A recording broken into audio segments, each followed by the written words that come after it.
Hey everybody, welcome back to another video. In this one, we're going to continue our theme of talking about all things parenting and little babies.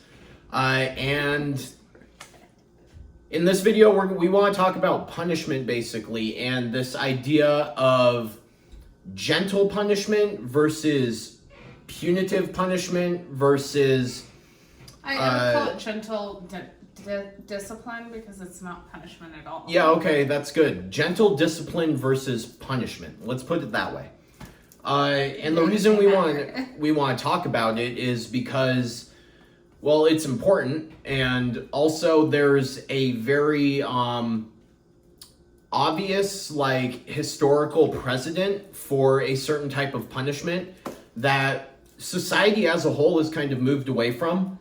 But if you just think back to the mid 1900s, up until even just 30 years ago, it was very, very accepted and expected for children and adolescents and even babies to be punished physically, so spankings, psychotic teachers with rulers that would hit you.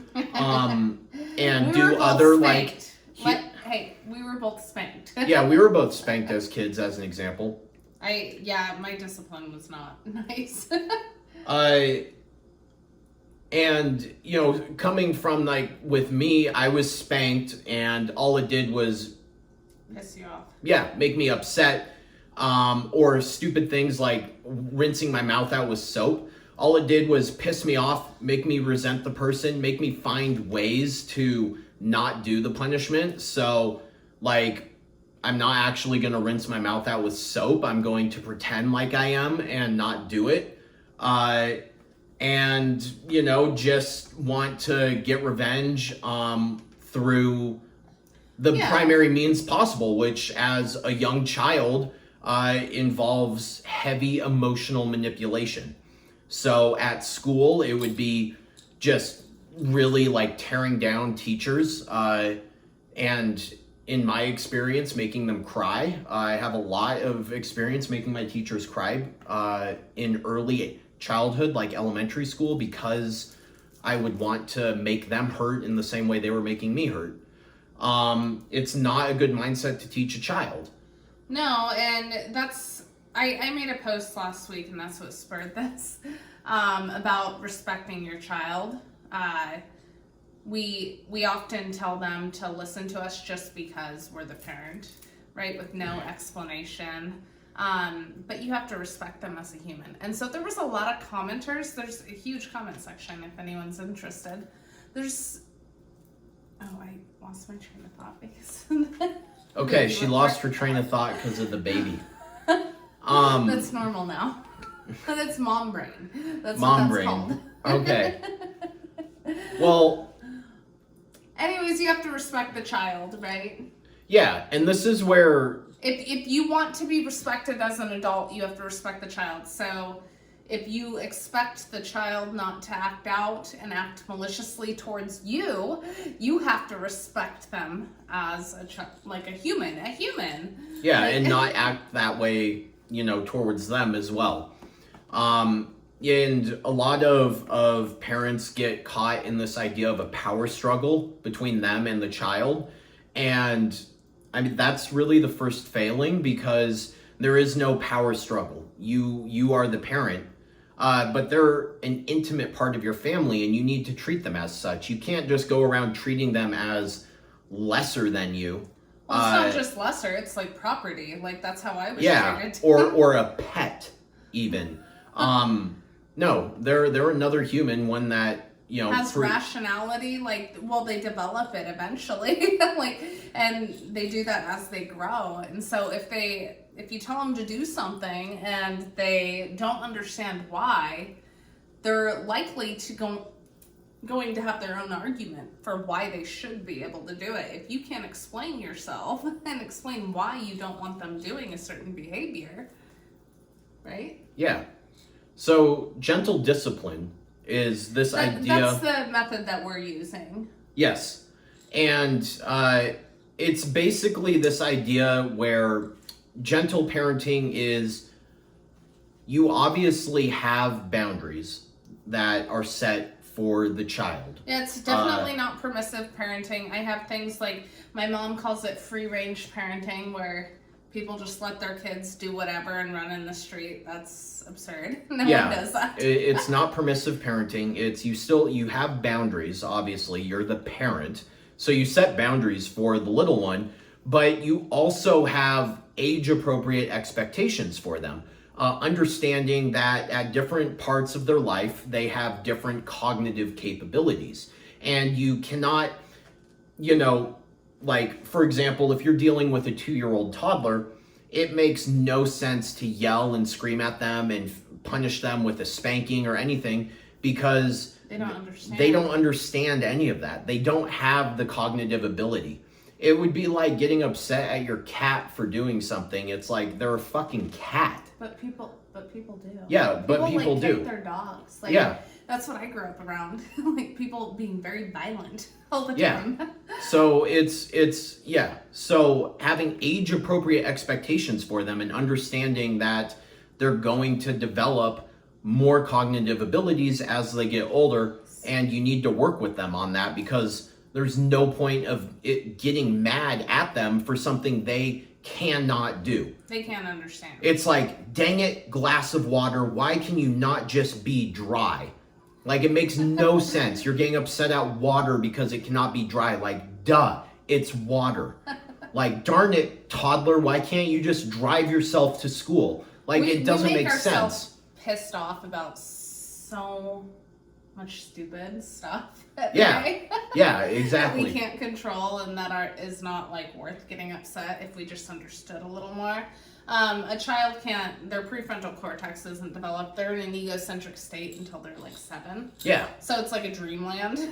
Now, this doesn't mean that you're not going to have an emotional reaction. That's completely normal.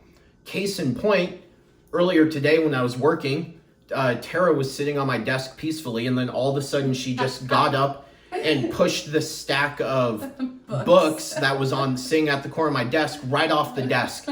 And like, literally the first thing I did was just, like, I got a wave of just like, I could feel it, like anger, like this is adrenaline. Like the adrenaline hit me, and all I did was pick her up, and because I really needed to focus at the time, I just picked her up, put her in the carrier for about 20 minutes, and then let her out afterwards. Nothing else. Like, I had that emotional response. It's completely normal to be emotional. We're humans. But you have a rational brain for a reason, right? In the same way, if your toddler, baby, child does something... I don't want people, like, judging themselves for freaking out either. It is a skill that you have to develop, like... meditation, I have to do that all the time, and yoga, because I will lose my fucking shit. Like, I'm just... It's actually, in a way... You can rewire your prefrontal cortex and give it more executive control over your primal brain. And in a way, there's actually probably benefits to freaking out on your children every now and then. Because... What's that? Well, think about this. Freaking out is a normal part of being human. I guarantee everyone who's ever lived has done it. And if you freak out on them and then you approach them afterwards and you like explain to them, wow, I really freaked out. I lost my temper. That wasn't fair to you. I am sorry. You teach them how to make amends. Yeah. By correcting the behavior. Don't sweep it under the rug and just go, like, have wine and be like, well, they deserved it. Yeah, exactly. Go and make amends. Like, admit your fault. Say, I'm human too, just like you. I'm still learning. Yeah. It really lets them know that you're there for them, you're on their team, and that making mistakes is okay, but that when you make a mistake, you need to remedy it, or at least make an effort to. So it is a learning opportunity if you approach it in that way. And they need to have that mimicry. They need to see you do those behaviors. Because that's how they learn. Yeah, that's how they learn. So yeah, you're right. You should mess up. Yeah. But Now that doesn't mean like mess up on get purpose. pissed off every day or on purpose, right? But you'll do it. But again, it's part of the human experience. Take advantage of it to turn it into a win, right? And so gentle discipline is just respecting the child as Yeah. you would like to be respected. it's and Have working a with them. reciprocal relationship and not a dictatorship. Yes. Right? It's obviously it changes a little with their age, but especially when they start becoming more cognizant and they can kind of understand why things are happening, it's working with them to achieve a desired outcome. It's not saying go to bed and it's like, why? Go to bed now or I'm gonna spank you. Like, what is that teaching them? They're just teaching, like, it's just instilling fear, and you're making them do something because fear what? breaks down trust, and that's the parent-child relationship is all built on a foundation of trust.